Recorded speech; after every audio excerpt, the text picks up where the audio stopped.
अर्जुन, ये तुमने क्या कर दिया है अर्जुन? तुमने मुझे इतना बड़ा धोखा दिया। तुम्हारा खून इस गुलाबों की कोख में है। तुमने एक नौकरानी को ही मेरी सौतन बना दिया। प्रीति, प्लीज मेरा यकीन करो, गुलाबो झूठ बोल रही है। ये सब झूठ है।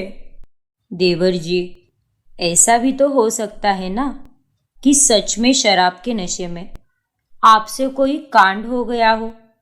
किसे पता? बेला भाभी, मैं कह रहा हूं ना, ये सब झूठ है। आप लोग प्लीज मेरा विश्वास करो। तू ये कैसे कह सकता है अर्जुन बेटा? ये रिपोर्ट्स, ये तो झूठ नहीं हो सकती ना। छोटे, ये तूने बहुत गलत किया है। तुझसे ये उम्मीद नहीं थी अर्जुन कि तू इतना नीचे गिर जाएगा। तुमने मुझे ना सिर्फ धोखा दिया है, बल्कि तुमने मुझे जीते जी मार दिया है अर्जुन। मेरे प्यार को मार दिया है। मैं नफरत करती हूँ तुमसे। I hate you Arjun.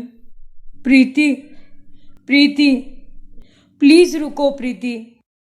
प्रीति वहां से चली जाती है और अर्जुन उसे रोक नहीं पाता। अब रोक के क्या फायदा अर्जुन साहेब?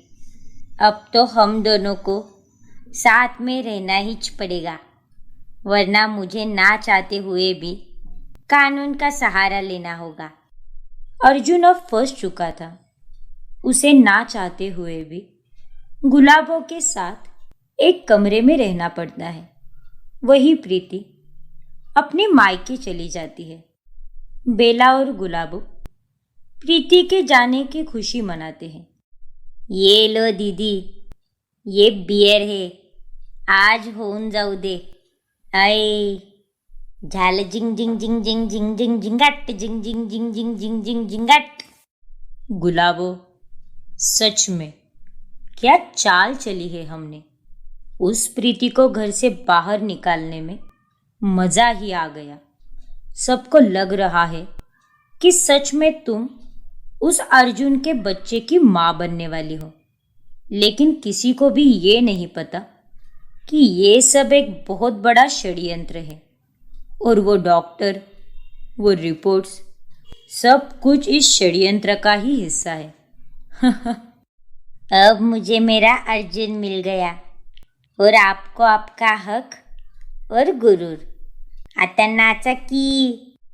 बेला और गुलाबो दोनों बियर पीते हुए नाचने लगती है।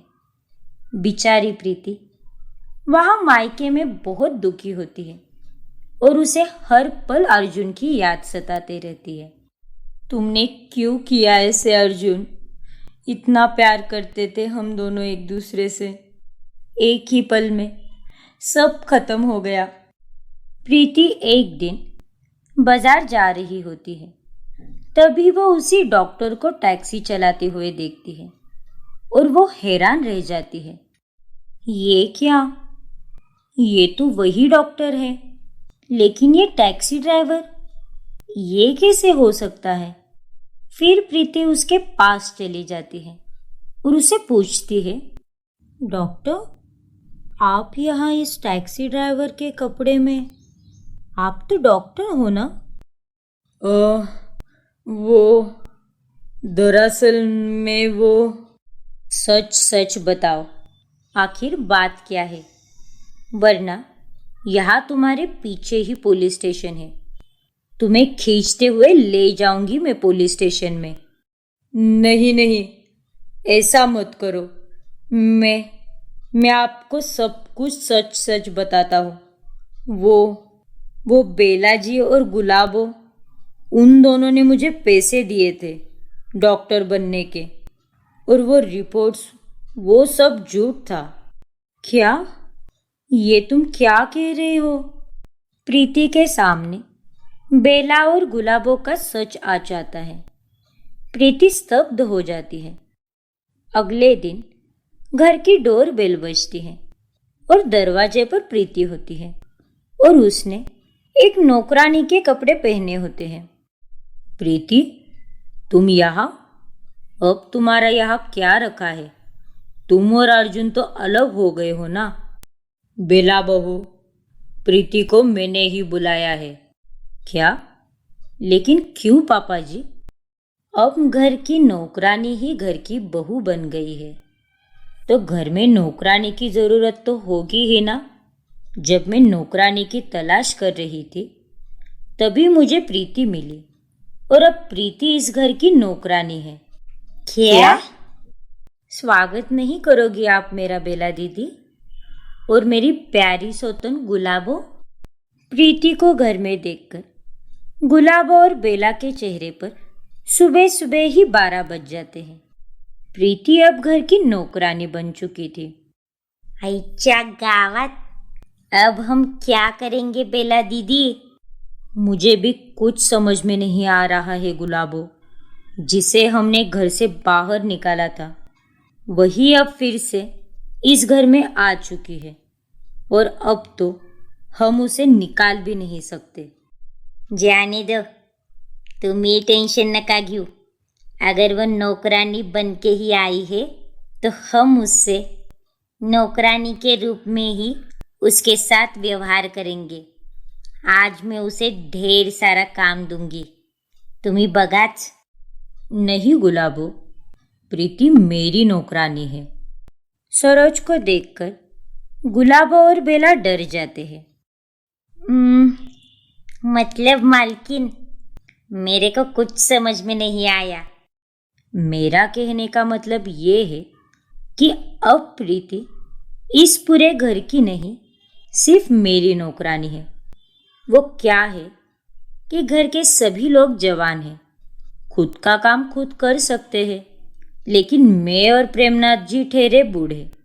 इसीलिए हमें इस उम्र में हर छोटे से छोटे काम के लिए एक नौकरानी की ज़रूरत लगती है। इसीलिए प्रीति अब हमारी पर्सनल नौकरानी है। समझी तुम दोनों? समझ गए। सरोज की बातें सुनकर बेला और गुलाबो का मुंह तो उतर जाता है। उस रात गुलाबो अर्जुन के कॉफ़ी में एक दवाई मिलाती है। अब इस कॉफ़ी को पीकर अर्जुन साहब अपना होश ही खो बैठेंगे, और मैं उनके साथ वो सब कुछ करूँगी जो एक मियाँ बीवी के बीच होता है। गुलाबो जब अर्जुन को कॉफ़ी देती है तभी उसे पीकर वो होश में ही रहता है, और जब गुलाबो उसके करीब जाती है तभी अर्जुन उसे धक्का मार देता है, जिसके कारण वो फर्श पर धड़ाम से गिर जाती है। आई गे मेली रे, तुम्हारी हिम्मत कैसे हुई मेरे करीब आने की? दूर रहो मुझसे। गुलाबो, मैं तुम्हें अपने इन घिनौने मंसूबे में बिल्कुल कामयाब नहीं होने दूंगी, क्योंकि मेरे इस घर में आने का मकसद यही है कि मैं तुम्हारा और बेला दीदी का असली चेहरा सबके सामने ला पाऊँ। क्या प्रीति कामयाब हो पाएगी गुलाब और बेला का चेहरा सबके सामने लाने में? जानने के लिए हमारा अगला एपिसोड देखना ना भूलें। और अगर आपने हमारा चैनल अभी तक सब्सक्राइब नहीं किया है तो अभी सब्सक्राइब कीजिए और बेल आइकॉन दबाना ना भूलें।